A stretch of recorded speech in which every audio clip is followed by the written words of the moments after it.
Hey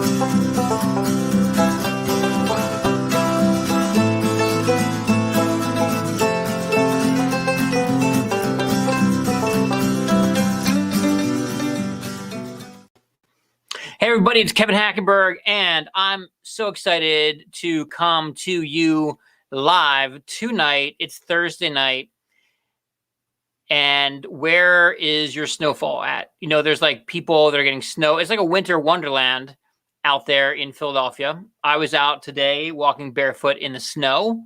Super fun. And what I'm excited tonight, because I was on the phone this morning with my friend John, Katrina, who is in the waiting room. Super exciting. John and I met in politics. Politics, people. We're going to talk about politics tonight, but the anti-politics, like antimatter, but anti-politics. So John and I are, we've been saved, born again from a life in politics. And we're going two different directions. I'm excited, but have John on the show. I wanted to just say a few announcements, everybody. We got a couple things. I just want to thank our patrons, as always. I always want to thank our patrons because they are just amazing. So you can become a patron at www.patreon.com/Funny&Amen. And our patrons are just kick butt. Some of our patrons putting their names up at the bottom of the screen. We just want to thank all of you guys for supporting our show. There's a lot of great conversations that are happening after the podcast. You can message us directly. You can put up your comments here in Facebook, and we'll put some of our comments up on the screen. That's part of what we have going on here at Christians Who Drink Whiskey. This is episode number 40. We've done 40 great conversations, and I'm really excited to, again, have John Katrina on the show tonight. John's in the waiting room. We'll bring him in a second. Going to give some more shout outs to some more of our patrons. Here's just a bunch more of them. If you like to laugh, stay tuned on April 1st. We're going to spread joy, not germs. We're going to have a comedy show and be brought to you by our patrons. So stay tuned and sign up to help us spread joy at patreon.com/Funny&Amen. We love our patrons, and we're going to give back to you in the form of more laughs. There's vaccines on the market, and that's a good thing. What is also great medicine is laughter. So we're going to spread a bunch of joy around the place. So that being said, I want to now, I'm just going to hide one of these things here. I'm going to bring in John Katrina. John, here he comes. John Katrina, welcome to Christians Who Drink Whiskey and Their Open-Minded Friends. How you doing tonight? Hey, good, Kevin. Thanks a lot for having me. Really appreciate it. Thanks. So as a bit of introduction, John is a father. He's a leadership development consultant, and he's the co-founder of the Unity community called the Citizen Body. He's got starting out on YouTube. There's a couple great conversations happening over there. So check out their YouTube channel, and we'll put some more links for John's stuff down in that. But John and I met a bunch of years ago at a networking party, and we're just, back in the business card era before all this, digital technology was all over us. And we ended up a few years later working on a campaign for Terry Tracy, running as a Republican in Philadelphia for city controller. So John, I'm not sure. We're going to find out more about your religious beliefs tonight, but I know you believe in miracles. Trying to get a Republican elected in Philadelphia. But now we're both kind of, we've done some politics here and there. And now we are just chilling, having great conversations. John, tell us a little bit about the Citizen Body. What is that? Citizen Body, it's a pretty big concept, but we say unity community because it basically started as almost a think tank. But when people hear think tank, I think there's a little bit of a disconnect, Kev, because they're kind of like, it sounds a little esoteric, maybe a little academic. We thought, what about the people's think tank, where, I mean, this conversation can affect our think tank and our ideas. And from that core, we came up with 8 things that unite all human beings. And we actually came up with 16, and we've already upgraded or downgraded that, but we've consolidated that to 8, so it's a little easier to remember and work with. But then we said, well, let's just grow this conversation into a larger and larger conversation, because if you take the energy of vitriol and debate and polarization and compare it to the energy of a constructive conversation, you say to yourself, well, how do we just transform that energy into the constructive conversation at large? And it was actually my work in leadership development where we did this in a microcosm. If anyone's ever worked in a toxic environment at work, what is it? It's bad conversations. It's backstabbing. It's so-and-so hates so-and-so. This person's the villain. We hate this person. There's everyone's finger pointing, right? It's the same. We kind of call it like the human energy business.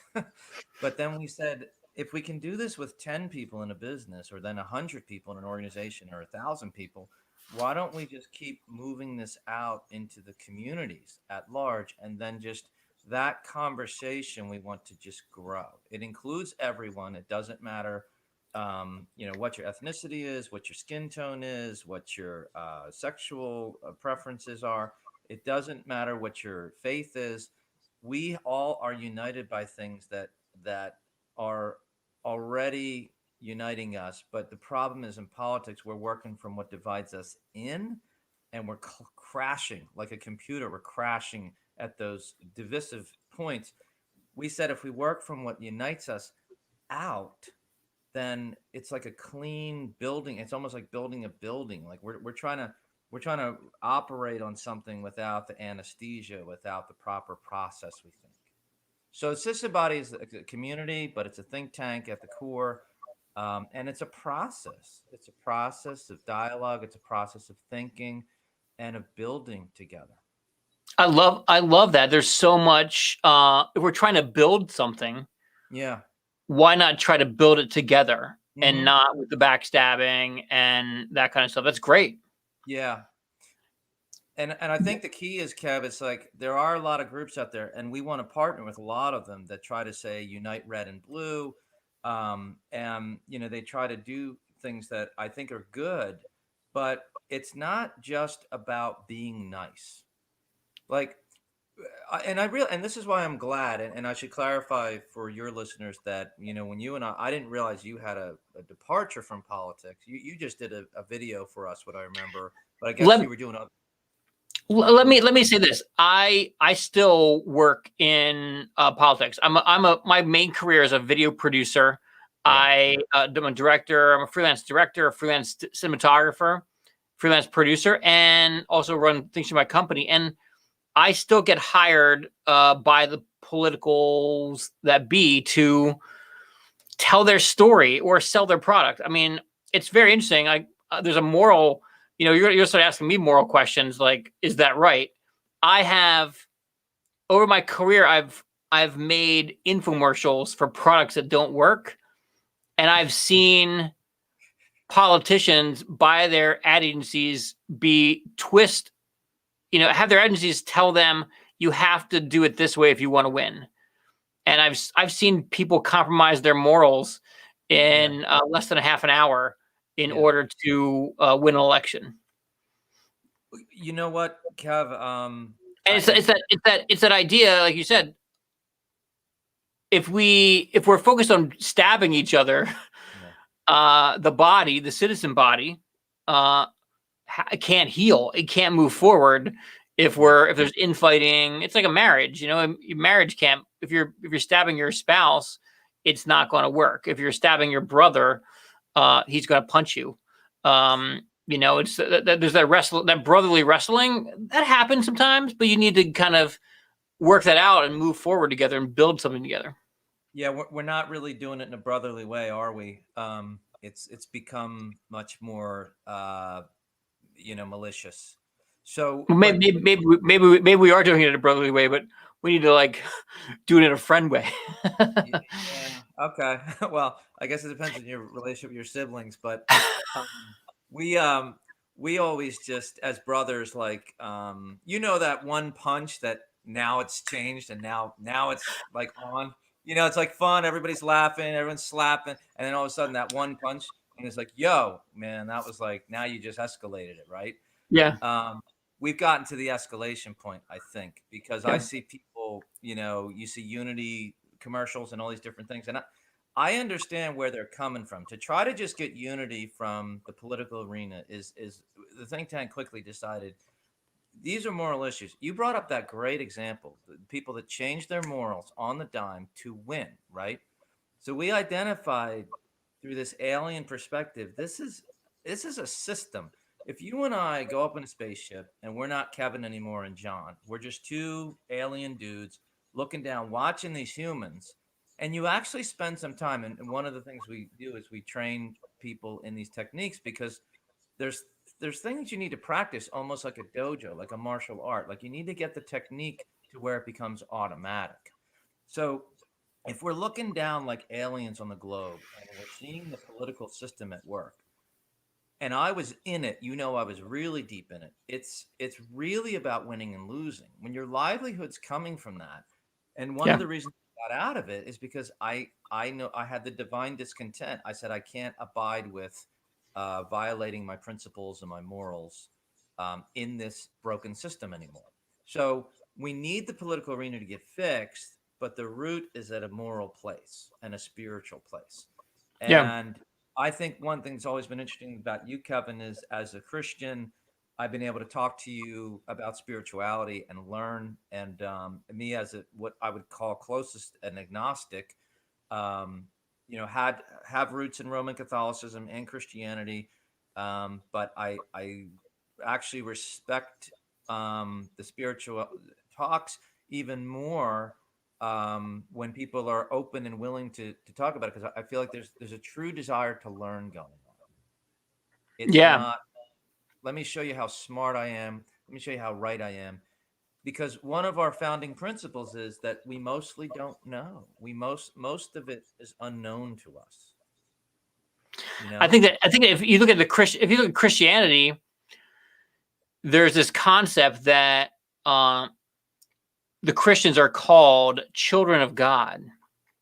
The children of God. The Israelites are called that. Now Jesus says, "Come to me like a child," and a child is always learning and curious. And yeah, sometimes they get prideful, and their parents laugh at them because uh, they think they know it all, and the parents just kind of sit back and you know we're laughing at the kids with the kids because they just don't know everything. I think there's a healthiness there, whatever your faith or political or any other ideology, that you come and just say we don't know. We don't know on the science side. We don't know what sparked creation.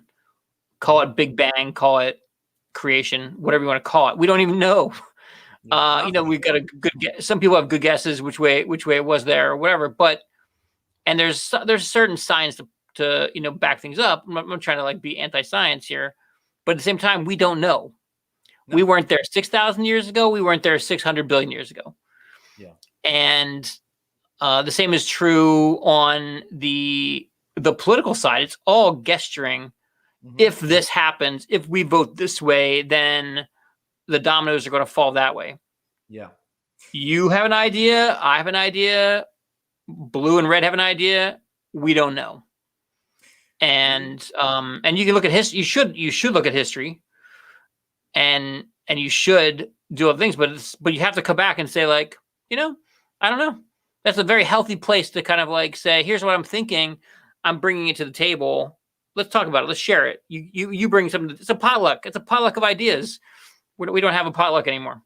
yeah, Kev, it's so foundational. We've actually made that one of our essential founding principles. And we call it right now active uncertainty, the technique, but we're actually thinking about changing that to active unknown because this actually came from one of our members. And he said, well, there could be certainty, but we just don't know it. So he's like, I like unknown better than uncertainty, because certainty might exist. We don't know, right? Like, John, we are only 10 minutes in, and this is so good. I'm going to pour myself a glass of my sister's little salted caramel triple nickel distillery she brought. You're drinking some bourbon tonight too, right? This is a good conversation, man. We got to drink to this conversation. yeah, I'm sorry, I jumped the gun here. That's Oh no, that's my bad. I was I saying, forget. no, we would be doing this. This is what we'd be doing in person if it weren't for COVID, Kev. So Yeah. I'm looking at this as you and I going out and getting a bourbon. I'm doing the working man's, and I want to point out to everybody, this is not a plug. I'm not paid by these guys, but if you're looking at bang for your buck and value these days, and you want an everyday bourbon, check out Heaven Hill. I've tried this some bourbon connoisseurs, and they all agree that this is the best cheap bourbon that you can get. Best cheap bourbon, Heaven Hill. Best bourbon given to you by Betsy Gromniak, triple nickel, salted caramel. Cheers, man. This is good. Cheers. Good discussion. Boom. And if you want to, this is a shameless plug. Go over to funny&amen.com and get yourself a mug. I will tell you, man, Funny and Amen is actually what kind of got us here, because we were thinking about using, a comedian or some of the comic material. And the Keith and Kevin one had me laughing like out uncontrollably out loud. We can't use it because it's too long. Yeah. But the other one that I like was the Operation one. And I know your listeners might not be familiar with them. If they are, I'm sure they appreciate them too. But the acting and the expressions, I mean, I was really impressed with the level of quality of the acting and writing. Yeah. So Kevin and Keith is a film. Both of these films that John's talking about can be seen on our YouTube channel, which is YouTube/Funny&Amen. And I'll put the link down there. And Kevin and Keith actually stars Robert Picardo from Star Trek Voyager fame. And so he plays the priest. Amazing working with him. Just so much talent in the room. Yeah. Okay. Yeah. And was inspired by when I was prayed for. I pitched an LA executive a film. I got his number. He presented. His number was there. I called him. I said, "Hey, I got an idea for you." I pitched him. He was like, not for us." And then he's like, "Can I pray?" He's a Christian guy. "Can I pray for you?" And he starts praying for me and calling me Keith the whole time. And I was pitching him like a horse and a girl film, and he's giving me comedy gold back. I'm like, this is amazing. I called him. I told him right afterwards. I'm like, sorry, the name's Kevin. And the next day I texted him and I'm like, hey, I ran into Keith today. He thanks you for your prayers. Kev, my favorite part in that is when that actor playing the priest, the guy with the name tag that says Kevin, and they all start praying for Kevin's trying to interrupt him like halfway through and say, by the way, my name, and the priest goes, patience. It was just, and maybe it was my Roman Catholicism that made me really relate to it too. But yeah. Well, I want to give a shout out to for the Operation that was produced by a great team out in Los Angeles. Another nonprofit called Saltworks. And Saltworks is run by my friend Robert G. Lee. And I'll post both these when we're done here. I'll post both of them in the comments. But yeah, check out Funny&Amen on YouTube, and you can see all these short lists. There's a shorts, a playlist of all of our short films and some of our friends' short films. So thanks for watching. This was fun. And Kev, the reason I like the Operation is because the theme of that is about studying something academically and even gathering to talk about it and not ever putting the rubber to the road and actually engaging in the work of it, in the act of it. And that's what the citizen body is about. It's like, we think that the problem with think tanks is there's not enough doing. And so we have all these like specializations, like these guys just think and come up with policies, but they're in this like artificial world. They're not like out living on the streets and living at the median income. And, so Citizen Body is trying to bring all of that together where it's like, the disconnect between even politicians and us. A lot of people feel like we have two worlds. We have the oligarchy or the ruling class, and then we have the people. And that's a problem because it's supposed to be the people and with just representatives. So like your neighbor is a senator, my neighbor is a congressman. It's not supposed to be like, the gated communities have the senators and the congressmen, and then the rest of the people are, toughing it out at the corner bar or something. The senator should be in the corner bar with you, or at least church or something. You know what I mean? Yeah. So that's why I like that one, because the concept of you could do a lot of talking and a lot of thinking and learning and even getting together, gathering. But like if you don't put that into action in your regular life, we actually have a term for this, Kev. We call it philosophic technology, because I've always been super philosophic, but I've never enjoyed reading philosophy that much, because I, like a musician, I love to write music, but I like to play the music. I like to play the music I write. I mean, sure. I mean, if so somebody wants to buy my music, I'm sure I'd love that too. But what I really get catharsis from is going out to open mics, and I'm missing this right now because of COVID. And just playing my dumb 3 songs for everybody. And, I don't think they hate it that much because, they clap, and you can tell there's between, I'm sure you're a comedian, so I'm sure you can tell there's between polite laughter and Yeah. genuine laughter. Yeah. But, it's really important that we have a community that feels like philosophic technology is putting the philosophic idea to work. So alien perspective, we were talking about that.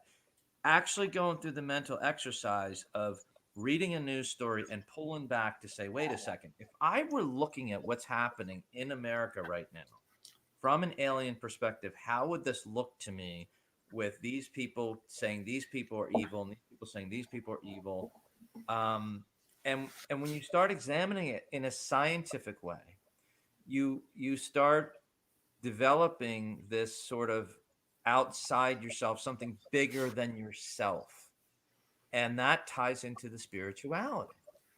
And Yeah. so then we realize that if we start culling the best of spirituality, cull the best of philosophy, cull the best of science, and integrate it all with art, that's the blend we want to bring in this community. That we can enjoy comedy, but that the comedy has a substance to it that's like more of a quest for wisdom than just a lust for profit. Yeah. So Wow, that's good. you got to stop me because I'll go off in 18 directions, man. I know you will. I know we're gonna be. You're a good friend of mine, and I know that we're not gonna have a hard time making an hour. We'll have a hard time keeping it to an hour.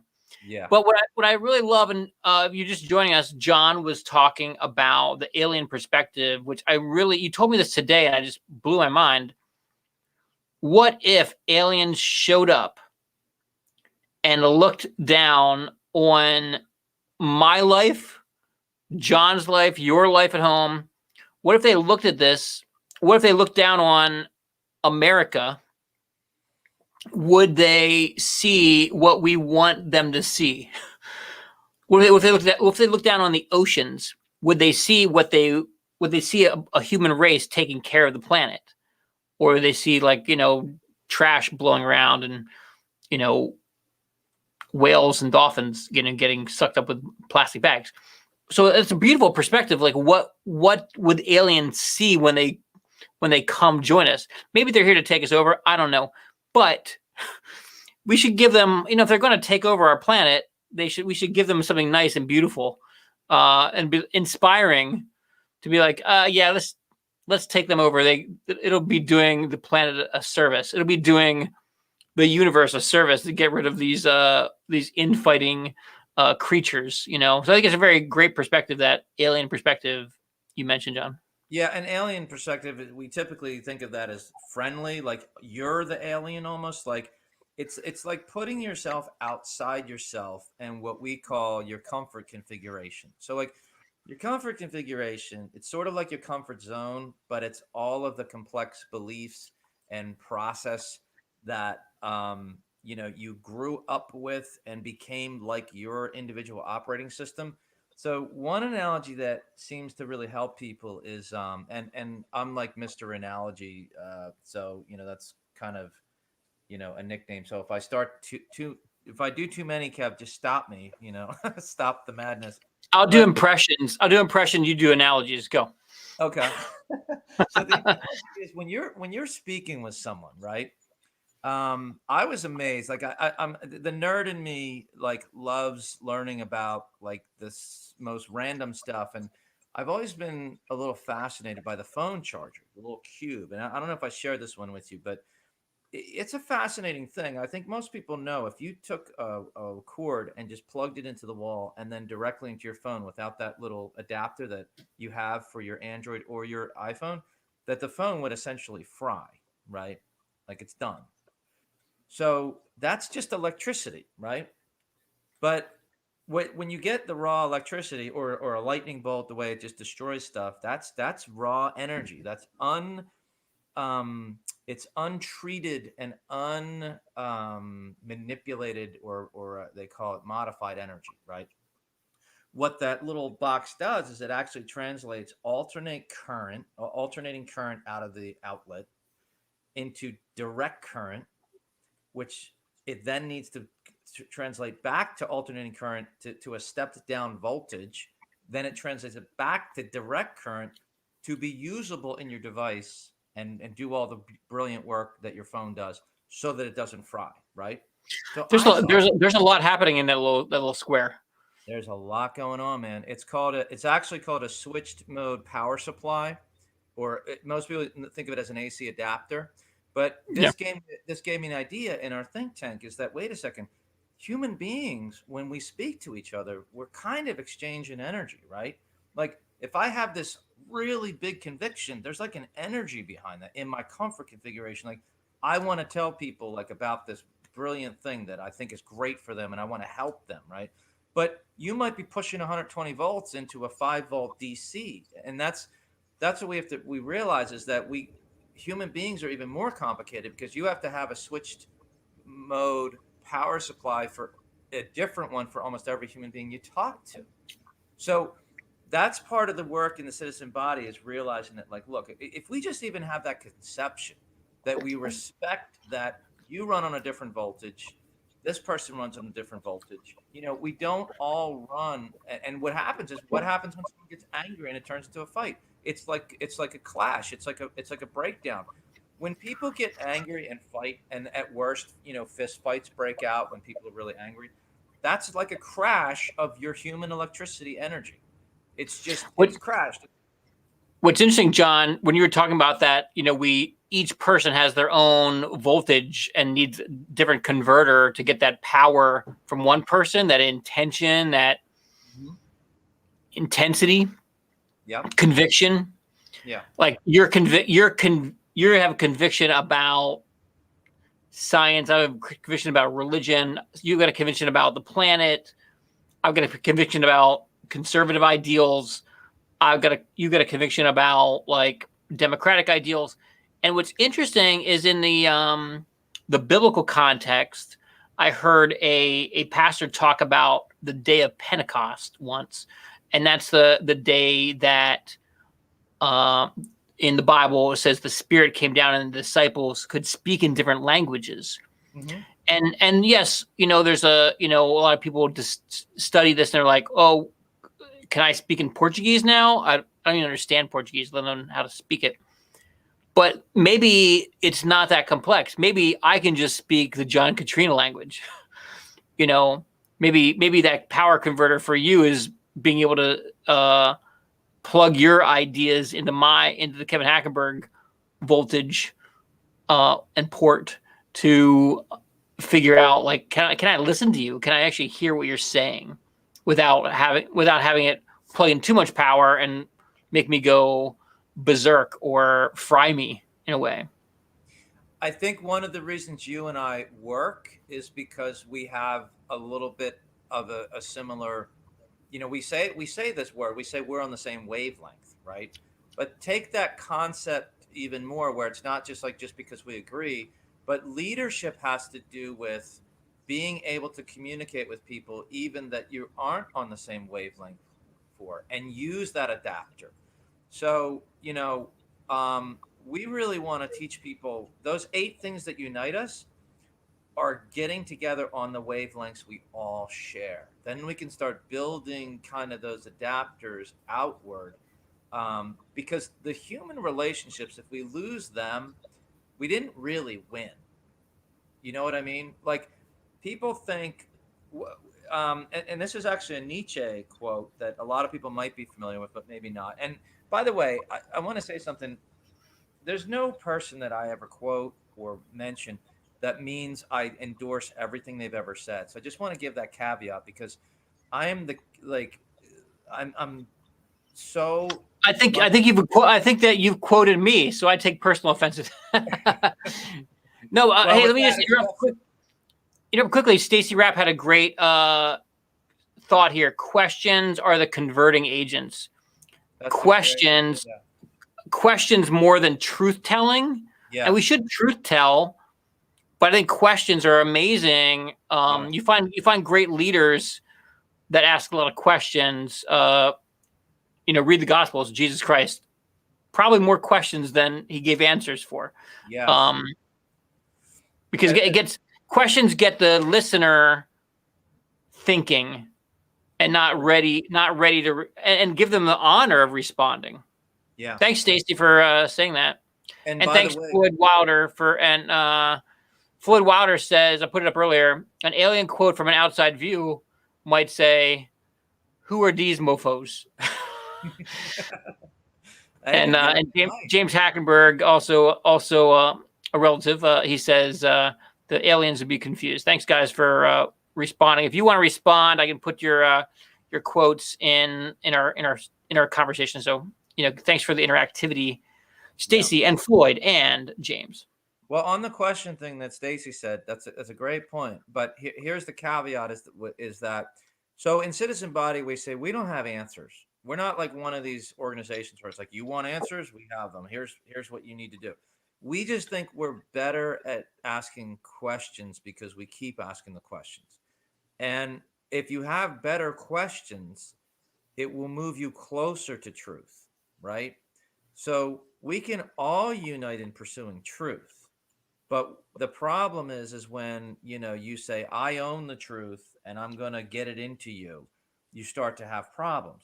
So the questions are, if even if we have a faith, right, we have to recognize that that's our faith. And even if we feel like that faith is also our certainty, we have to realize that the questions that we can ask the people that don't have the same faith or certainty are allowing them to approach in a voltage that doesn't injure them and take them out of their comfort configuration that they're ready to come out of. So let me give a quick example, because I think this is really important, because the question idea is great.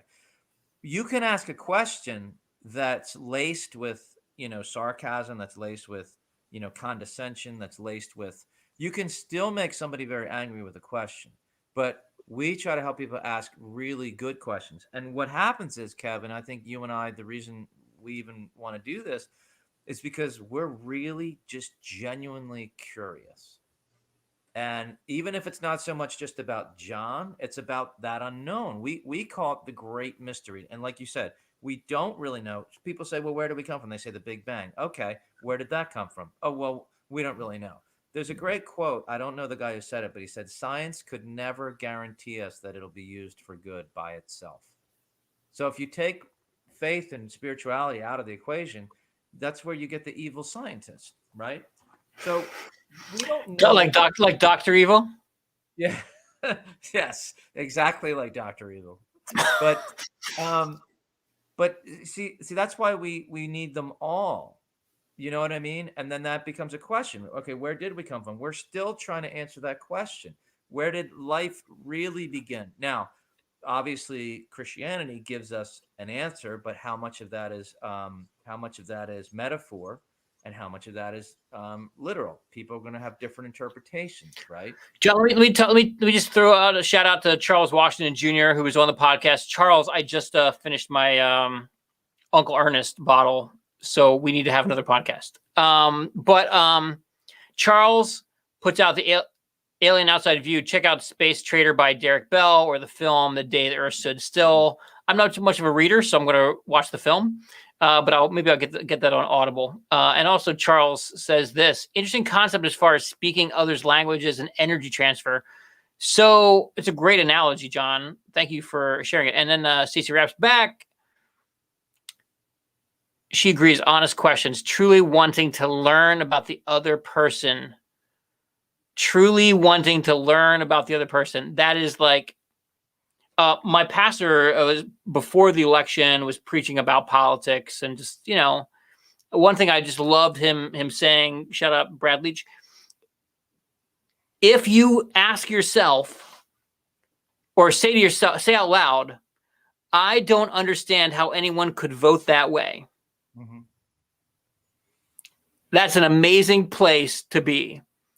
But you have to slow yourself down and just listen to what you just said.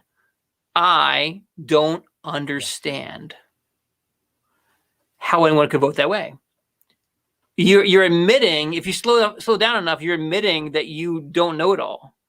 And the only way to find out is to go ask questions.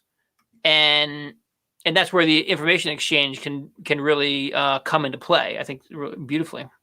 Thanks, guys, for your suggestions online there, and your listeners. Thanks, listeners. No, it's great. It's funny. I forgot that there might be input here. So, but it's nice because it really. I forgot whether it's Aristotle or Socrates, but I think it was Socrates that really thought that the written word was inferior and almost deleterious to discovery. So people have heard of the Socratic Method. Well, and the reason why is we're being shaped by each other's conversation and ideas. And if you enter into a conversation, we teach this process we call discovery dialogue, because everyone knows critical thinking. Some people know the Socratic Method. But we came up with a way, and this is what came out of my politics, is like, we're not going to fix this in the political arena exclusively. It's a moral issue.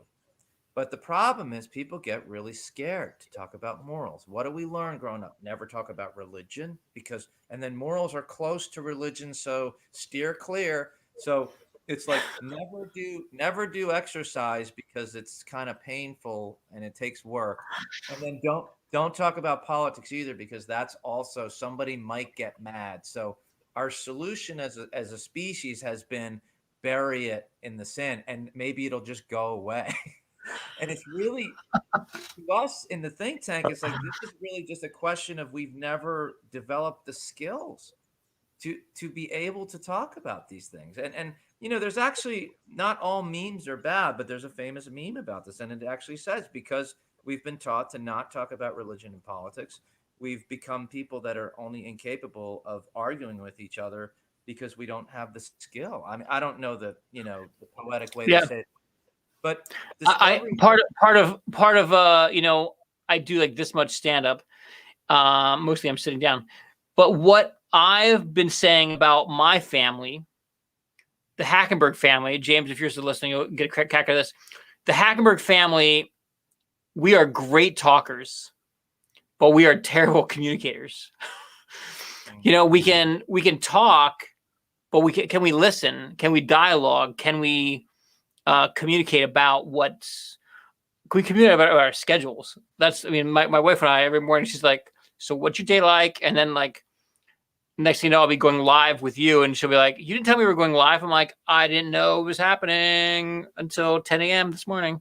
So but are we communicating? Are we converting ourselves into the Meg Williams, my wife, converter box to communicate well? Are we communicating well with John and Katrina, our guest? Are we communicating well with our families who don't have the same ideological beliefs as us, or religious beliefs, or moral beliefs. Are we communicating well? It's a huge thing. No, we're not, and that's why discovery dialogue. John's got the answer. No, we're not. Well, but I mean, it's we're not. It's funny. It reminds me of in the operation when she's like, "Are we gonna do an operation?" The way he just says, "No," like it's just his delivery. I don't know who that actor is, but Great. They have a whole team. Again, if you're just tuning in, go to Funny&Amen YouTube channel and check out the operation by our friends, the Saltworks in LA. Yeah. Robert G. Lee heads those up with some great, amazing comedians. So that's the operation John's referring to. But the discovery dialogue is because the first thing is there's a humility, and this is where my Christianity helped me, and this is why I say to people is like, why are you mad at religion? There's so many good things. Like there's atrocities that came out of the Roman Catholic Church, undeniably, and I'm heartbroken over that. But at the same time, I'm discerning enough to distill, all the good that came out of it for me. Now, I think there's major issues in still even in the in the organization, but you can't deny that there is some good, and you can call that good and separate that out. And for me in Christianity, the reason I don't like turn on, say, one religion over the other is because I find useful, good things that can then be used to build something that might even turn back to it in the end. It's open to that, because if you really want to learn, take the alien perspective, and now picture a bunch of people who basically vilify half of each other. So because you have a right wing and left wing all over the world. It's not just in the US, but it's particularly pronounced here, and everybody's kind of watching us as the great experiment. But the world has always had sort of a right wing and left wing, right? Liberal and, just loose and very, love is a big thing, but it's like soft love. And on the right, you have like tough love, and you have like, more conservative values and tradition, all that kind of thing. And the funny thing is, even in nature, you have these poles. You have positive, you have electrons and protons, you have hot and cold, you have dry and wet. And you need these cycles. Like you can't really curse the rain if you're getting scientific and philosophical, because without rain, we're dead. You can't, complain about, I mean, sunlight, it's all about the amount you get. You need it for the vitamin D. We know it's good for your health, but you get too much and you get skin cancer. So this balance thing is a major recurring theme with, the philosophy and that we're trying to bring into the community. But what happens is that it sort of gets into discovery dialogue where, I'm going to say caller, but what was the name of the gal that said about the questions? Stacy Rapp. Stacy. If you and I get together, there she is. If you and I get together, the communication starts well before it actually transacts. The communication begins before the transacting event, because my demeanor, my state of mind, my wish for the outcome of the communication, if I have to ask, somebody something and I'm already anticipating what their response is going to be, that's already going to affect the transaction, right? So when we talk to each other as human beings, and the reason, I said the no and it made you laugh that we're not communicating, well, because we have to look at the culture from the alien perspective. It's become a very ego-driven culture. It's become very much you're rewarded. Kim Kardashian has 200 million followers, right? So there's not a quest for wisdom, preaching humility and how to learn. And most people would say they're not seeking wisdom in that. And this isn't to vilify Kim, but this is just like, look, I like, just different TV shows that aren't all highbrow or intellectual, but you try to it's like a diet. You try to dose it out. But discovery dialogue, and the reason the questions and communication sometimes fail is because our humility and our curiosity and our unknown sort of mindset, where we're humble enough to realize that we mostly don't know. We mostly don't know for sure. So we actually teach people how you have what you know, and it's very little. Then we have what you think you know or believe, and that we call your psychological wager. In other words, here's an example. If I go out, I don't have a cat, but if I had a cat, I'd like to use this example. If or a dog, you could use cat, dog, goldfish, whatever pet you have. If you leave your home and you're the only one, in your house, and you leave for the day, you don't know that the pet's going to be alive when you get back. You can't possibly know, right? You can bet and you can say, I'm pretty sure my cat's only 3 years old, seems really healthy, it's going to be alive. And guess what? You're going to win that bet 999,000 times out of 100,000, right? But there's going to be a day, possibly, where that pet's last day is going to happen when you're out, right? So you would lose. That means you don't really know. You just feel sure. And even when you're going to be right 999,000 times out of 100, whatever, it doesn't mean you actually know. And that's what we use to teach people the difference between actually knowing and just having a really good belief that something is going to be true.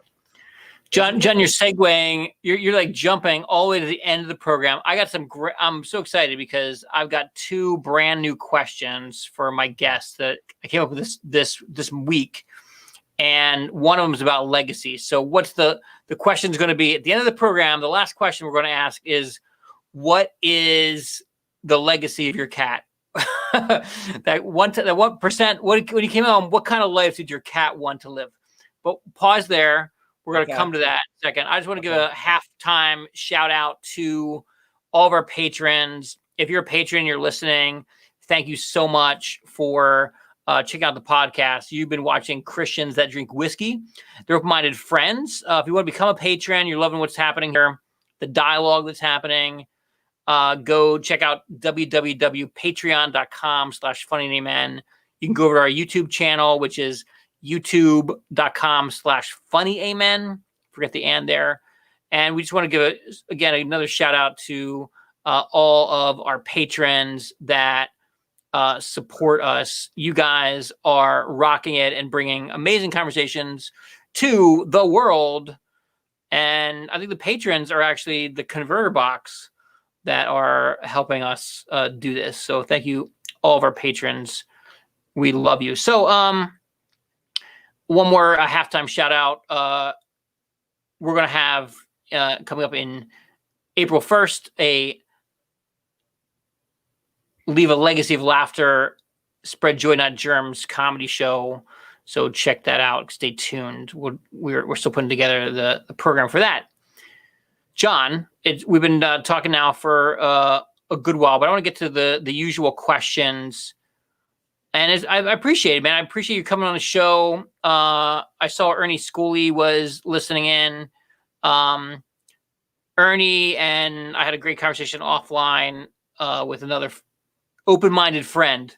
Some of my open-minded friends just don't drink whiskey. Some of them don't believe in Jesus. But I have to ask this question halfway through the show because I love Jesus.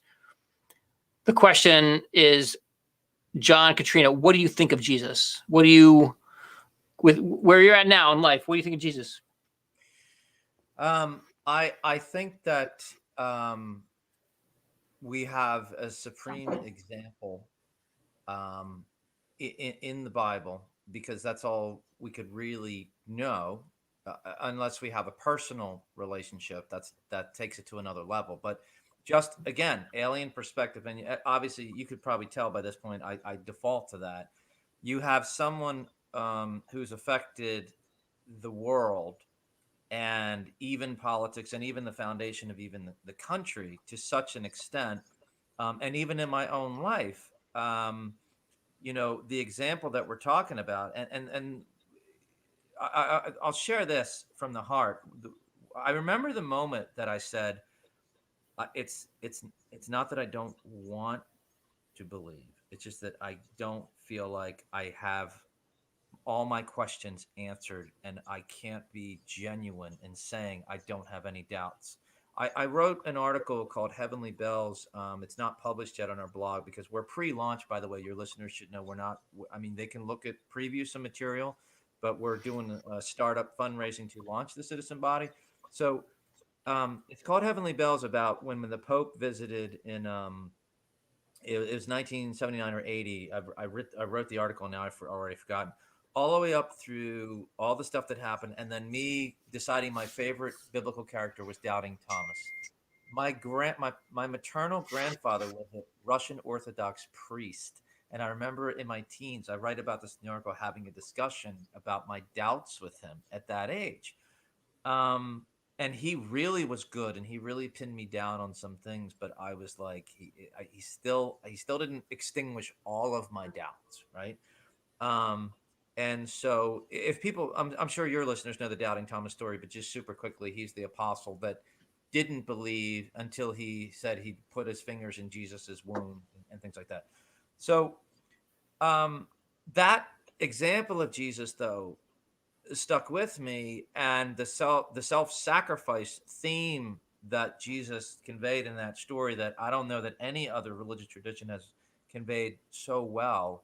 And I even use it in my that novel intro that I was talking to you about the Gethsemane moments. It's integrated into my life, the example.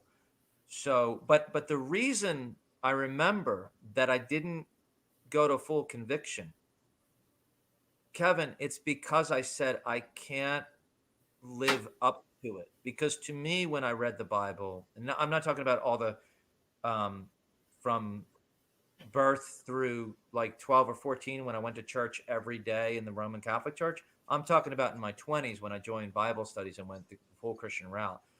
I remember there being a night when I was like, and I read, the story about the rich man, and I don't think he's named in that passage, that said, how do I get to heaven? And he said, sell all your belongings, take up your cross, and follow me.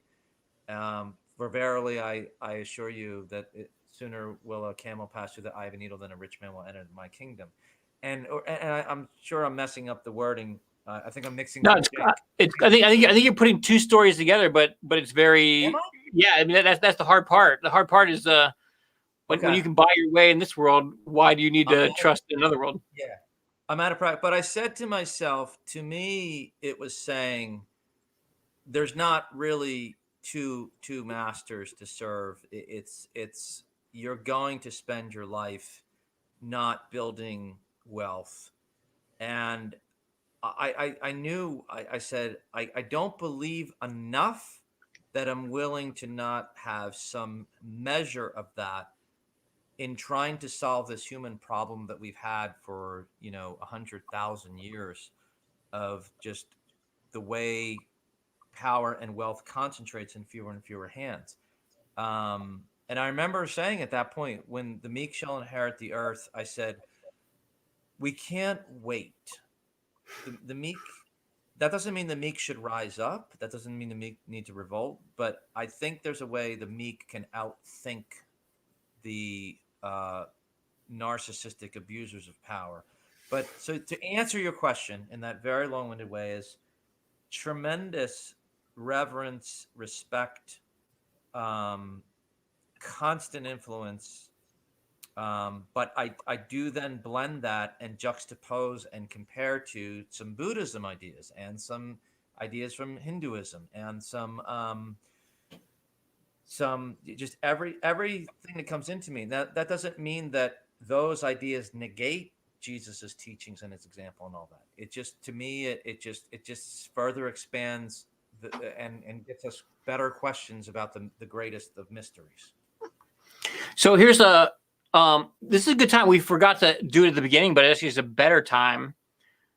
John is in the process as a true artist. I mean, he's a musician. He's starting this Citizen Body group, think tank, but you also are writing a novel. and you shared with me the opening, page or two. Would you read that? Because it's really a beautiful thing. I think I would love to share that. Yeah, you know what? I'm happy to. I guess when we were talking, I said I think this explains sort of where I am spiritually. Okay, I'm not a good reader of it, but I'll just go for it. So bear with me, guys. Yeah. All right, this is Untitled, the very beginning of a story that just came to me to try to explain some things. Okay. Ray smelled the coffee straight out of the can and thought it's all he needs right now, the comfort of the aroma as his mother brewed it when he was a child, to now, 40 plus odd years later, turned the world into a warm cocoon around his psyche.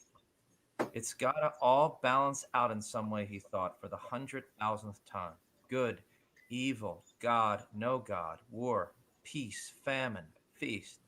And yet, he paused to think, maybe this is just a palliative and something better lies beyond it. Maybe the seeming, irrevocable, simple comfort is merely a parting gift that appeases the masses who lack the motivation or guidance to pursue higher level pleasures of consciousness. This is why he thought about calling his band Coffee Cosmos. You could live in one or the other, or both, and they often inspired each other. Too much time in the simplicity of just enjoying coffee, and he yearned for the cosmos. Too much time contemplating the complexities of the cosmos, and he yearned for just coffee. And the elusive balance in between, like divinity itself. And then the wish again, the wish to just be the guy that enjoys the coffee, just live mindfully in the moment and not make everything so deep. Just make a good living, get a girlfriend. No more ruining dates with philosophy. Go with the flow and enjoy life. He could hear his father's words echoing. Never make a big thing out of anything. Just get a good job with a steady paycheck and be happy go lucky. Then he prayed. God who might be, God outside me, God inside me, God I seek, God I wish to be a part of. For the ultimate truth, balance, and good for all of nature and you, what do you want from me? He continues praying semi silently and respectfully, but now in free form. See, possible God, he always qualified because he truly was agnostic and seeking, and believed this kind of prayer, the ones he devised, an honest airing of thoughts to a possible God were pure truth, healthy, and a form of meditation he found therapeutic. See, if being the guy that just lives and doesn't try to figure it all out, if that life does the greatest good for humankind, whether you in some form, anthropomorphic like those of the major religions, formless like Brahman in the ancient Hindu tradition, or just light, energy, or even us, or even the idea that we as individuals are parts of you. Whether I speak fantasy or truth, I don't know. But if you are there, why allow me to waste my life serving some other purpose than to connect with you for the betterment of humankind? Wouldn't that be sacrilegious in itself? A squandering of priceless human life? And at the very least is my idea that if all people unite in seeking to become God-like, that we will either become God or find God, a noble one. No answer came, but he didn't expect one. Ray Lynchman was a great specimen for the 21st century quest for wisdom, average everything yet peculiar. He was something different to everyone, it seemed. He had heard an actor in an interview say, I never know who I am unless I'm acting like someone else. And it resonated. But it wasn't his design, an involuntary chameleon of persona. It was as if others interpreted him differently. Then he connected with them on their wavelength. Some too much credit, more not enough. But the over credits came from the spiritually minded folk, and the under credits from the worldly folk. He wasn't a mainstream traveler, always upstream, the hard way, the way of change. Sometimes he had these Gethsemane moments when he wished to be relieved of this burden. this burden to fulfill a covenant for a God he wasn't sure existed, let alone knew.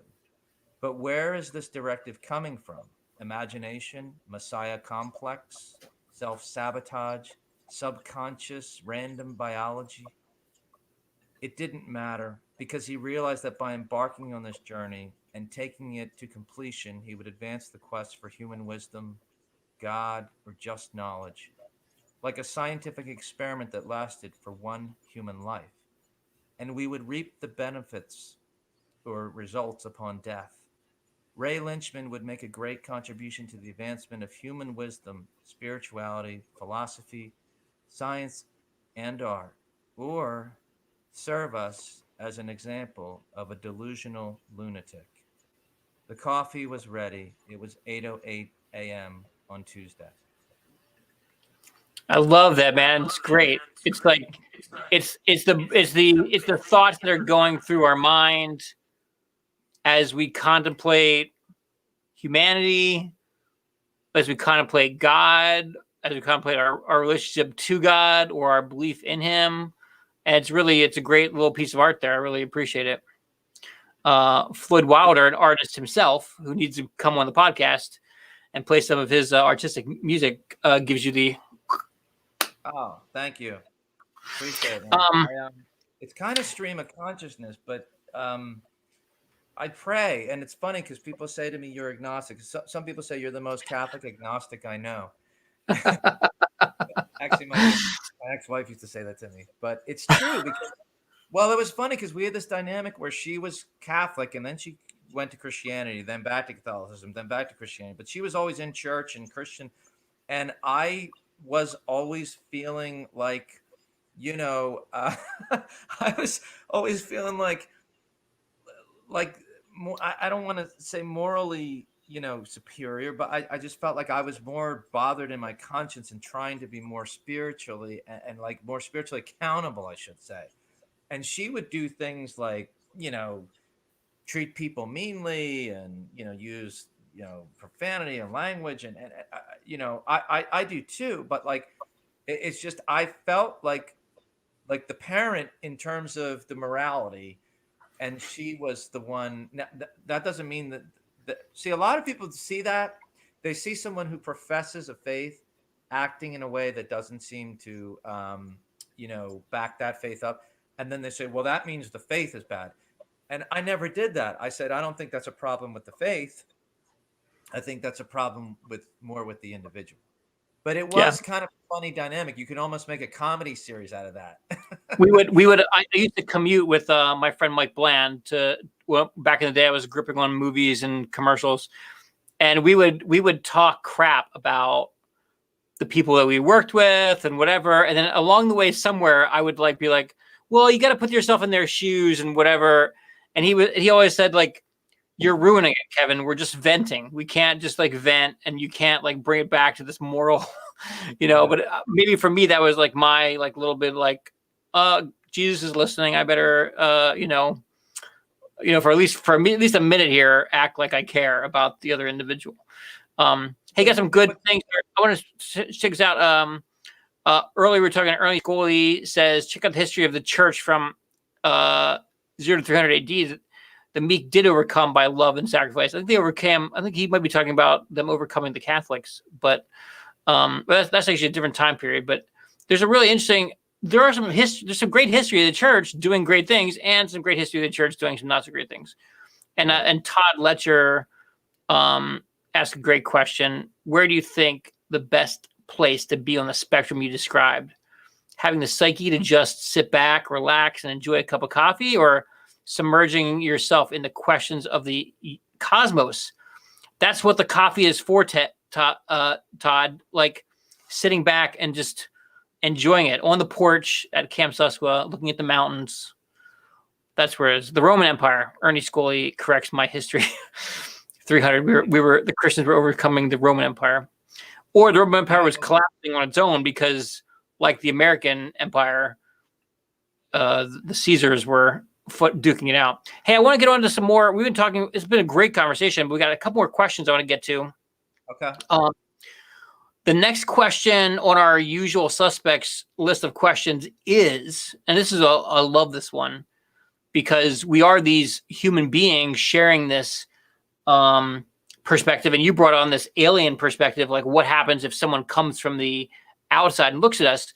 But the next question is, have you personally had here on Earth had a paranormal or a spiritual or a supernatural experience? That's a great question, and that comes up all the time. And Kev, I have to tell you that Wait, that question comes up all the time for you? Like well, no, I meant who asked it besides me? What's that? What? Who asked that question besides me? Well, I was thinking like people say, have you ever seen a ghost? That kind of thing. Yeah. So just yeah. through my life, like it's I remember sitting in cars, like, you know, with people in high school, like, hey, oh man, have you ever seen a ghost? I have. And like, you know, that conversation, right? And so Yeah. maybe I was oversimplifying your question, but you're saying like seeing a ghost would qualify, right?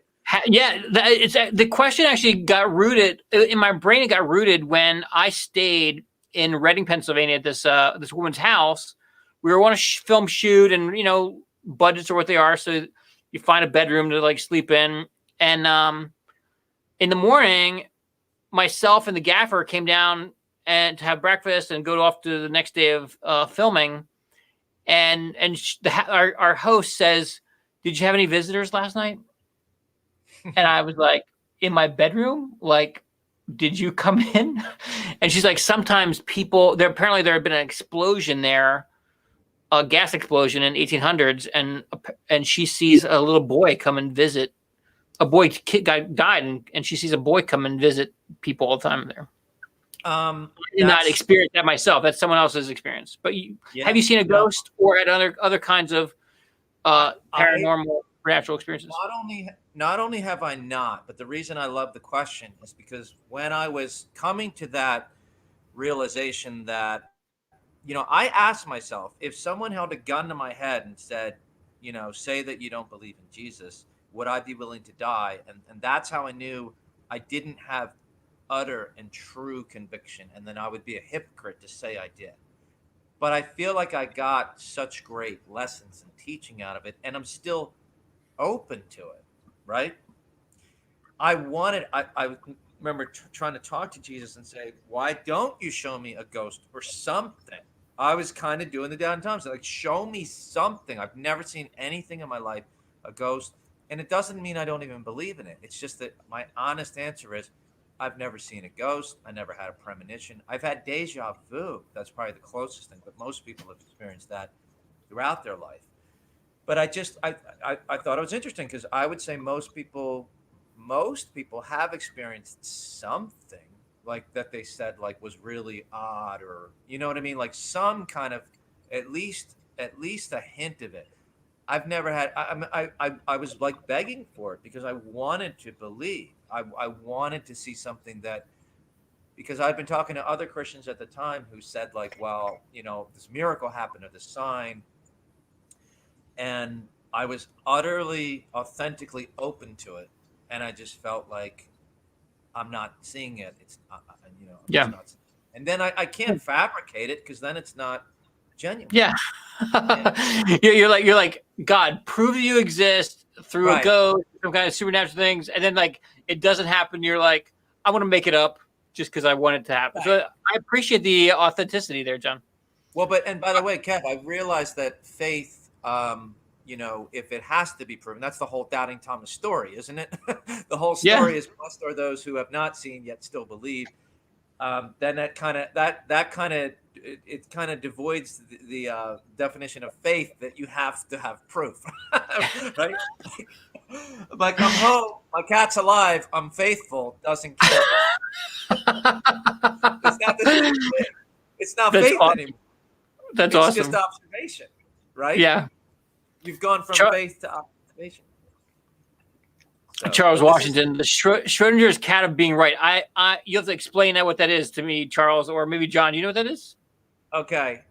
It's a great Schrodinger's cat is and Charles. Back to the cat. We're back to Charles posted this earlier, and you came back to the cat. That's in comedy. We call that a callback, right. And so let's go with it. So Charles, please correct me if you can, but Schrodinger is a physicist, and this has to do with quantum mechanics, where they put the cat in a box, and there's a problem in quantum mechanics where something is either a particle or a wave, and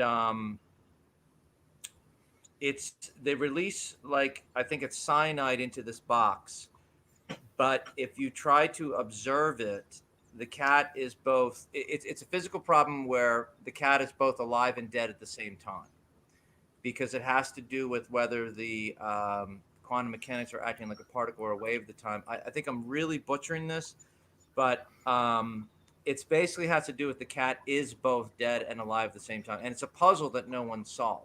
If you open the box, the cyanide gets out. If you don't, you don't know if it's worked or not. That's interesting. It's not quite that simple. It has to do more with the quantum mechanics of it, and it has to do with, I believe, the problem of light being both a particle and a wave, and most things are either one or the other. I'm gonna get in trouble for this, but would a microwave work? A cat in a microwave? That's no. I'm sorry, that's terrible. That's bad. It's been done. I've heard. Yeah, it's so bad. That's bad. We love cats. At least some of us love cats. Yeah, cats are great. You don't have a cat. I don't have a cat, but I did. No, but I grew up with cats. And I made. We're digressing to cat talk.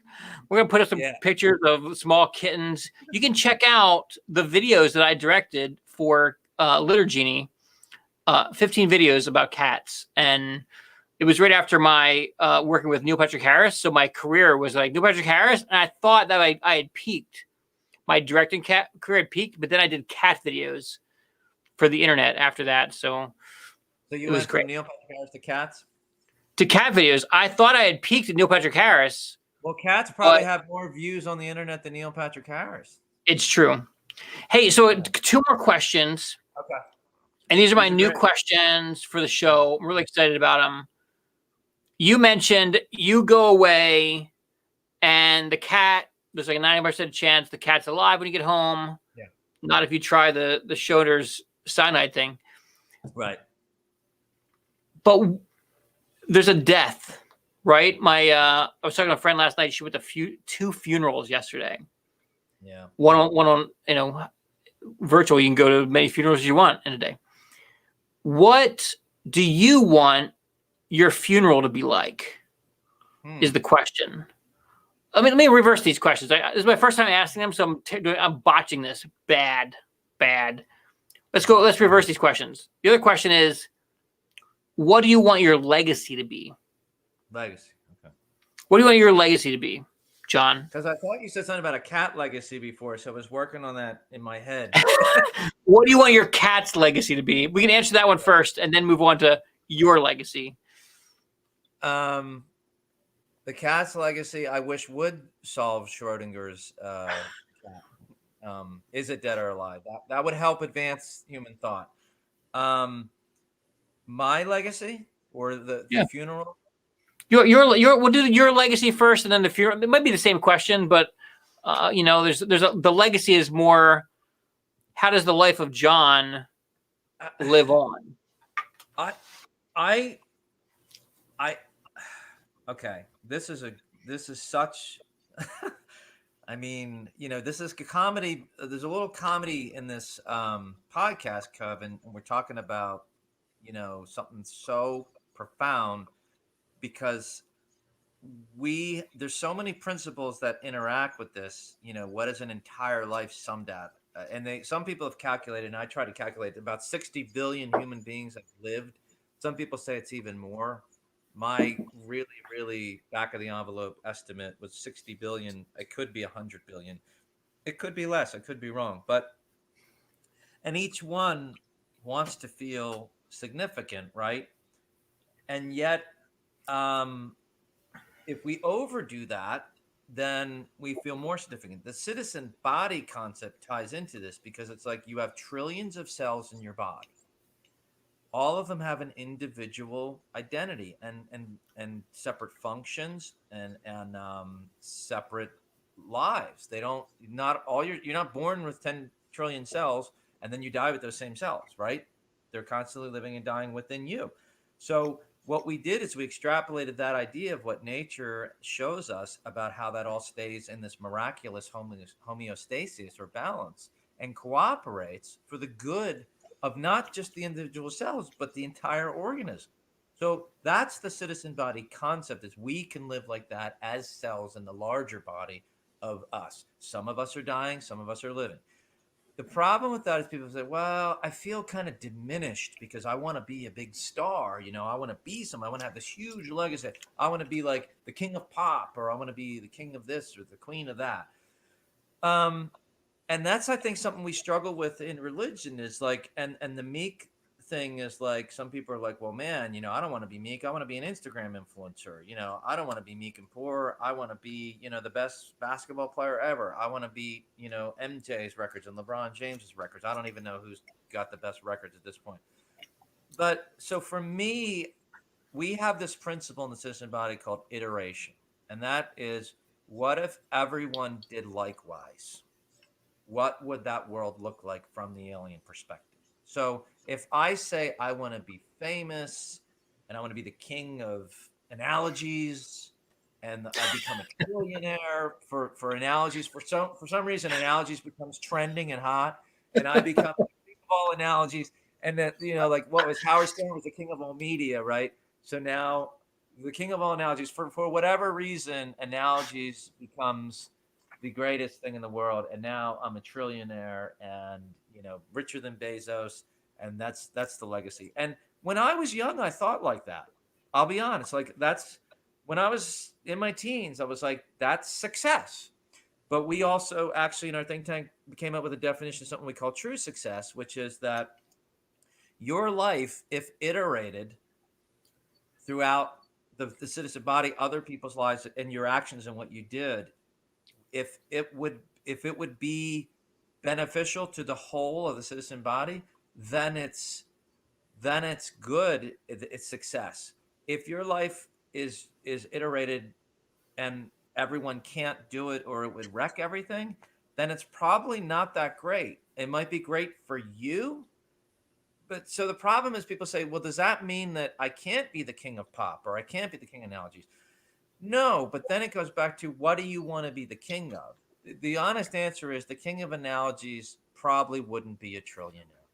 Would that be beneficial to mankind? Well, if the power converter example helps people communicate a little bit better, or if the citizen body, which is one giant analogy, helps people think about us as a unified being together, then I guess that's what I would want the legacy to be, is that, the ideas that John helped bring about actually helped us be better people. That's all. That's the main thing. Because none of it really, I mean, Elvis's music is going to go out of style, all these other things, their style and all that stuff.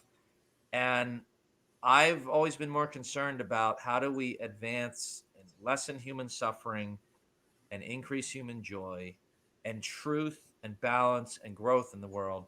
And it's not to diminish Elvis or to diminish Michael Jackson or diminish, but legacy is tricky because none of us want to just be like, oh, I just want to be an anonymous person that just lived a good life and was a good dad. And there are introverts out there that do actually do. It's amazing. I don't experience that myself. Yeah. Well, you But being in film and me, any kind of artist, I think you tend to want to have some impact, right? yes, But I yeah. think the conversation we want to have in the citizen body and with people like you is let's break down and dissect that impact. What does that look like? Yeah. What kind of impact actually?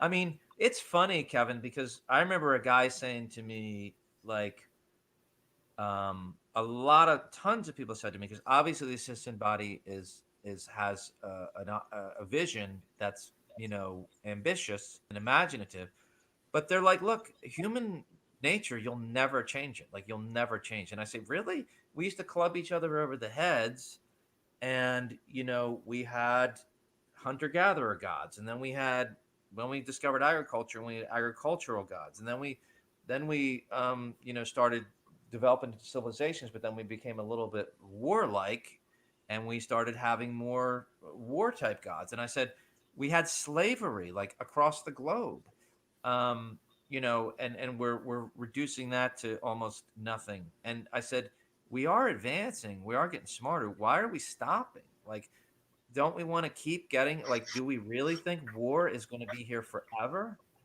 And my imagination is, there will come a time where we raise our consciousness to the level of sophistication, just like, again, philosophic technology. We have the technology now where, we have interconnected the globe. It's been about 3 decades, but probably robustly, maybe only for the last decade, that almost every corner of the globe is human beings are connected electronically. That's a remarkable thing. Yeah. So when we But hey, John, let me jump in. We've been talking for a little bit here. I want to jump in and kind of wrap it up. But let's go back to the legacy. So you give me the legacy, but what's the funeral look like? What's the what's on the tombstone? Is there a tombstone? What's the end look like for you? Do you have any ideas? Have you thought about that for yourself? I can't decide, Kev, whether it's something comedic or like, because humor is one of our 8 things that unite all human beings, and that's probably another thing you and I unite on. Even though I've never had the courage to do stand up, I'd love to try just for the bucket list. I really don't know. Like, I'm just baffled. I mean, sometimes I think, like, I'm sure I've seen every joke, like, I tried, or something like that, like ... I tried. I tried. I tried to unite the human. John Katrina, may rest in peace. He tried to unite the human race. Yeah, he tried to make them realize that they were one body, and with his cat. Stacey Rapp says with his cat. I don't know. If I get a cat, he's now, John is now with his cat. He came home one day, the cat wasn't there. We came home the next day. John, it was a love thing. He died the day after his cat died. It was so beautiful and sad. I want to end. I'll let you read a little bit. I want to read something that's been on. I feel like it's perfect for this. I don't generally dive into like scripture, but this week, the chapter of 12 in the book of the Romans came up, and I think it has this whole body thing going on. So bear with me for a second here. I'm gonna read a little bit. It goes this is the Bible bestseller, the Bible, and it says this, Romans 12. Therefore, I urge you, brothers and sisters, in the view of God's mercy, to offer your bodies as a living sacrifice, holy and pleasing to God. This is your true and proper worship. Do not conform to the pattern of this world, but be transformed by the renewing of your mind. Then you will be able to test and approve what God's will is, his good, pleasing, and perfect will. For by the grace given to me, I say to every one of you, do not think of yourself more highly than you ought, like Kim Kardashian, but rather think of yourselves with sober judgment in accordance with the faith God has distributed to each of you. For just as each of us has one body with many members, and these members do not all have the same function, so in Christ we, though many, form one body, and each member belongs to all the others. We have different gifts according to the grace given to each of us. If your gift is prophesying, then prophesy in accordance with your faith. If it's serving, then serve. If it's teaching, then teach. If it's to encourage, then give encouragement. If it's giving, then give generously. Become a patron. Okay. If it's to lead, do it diligently.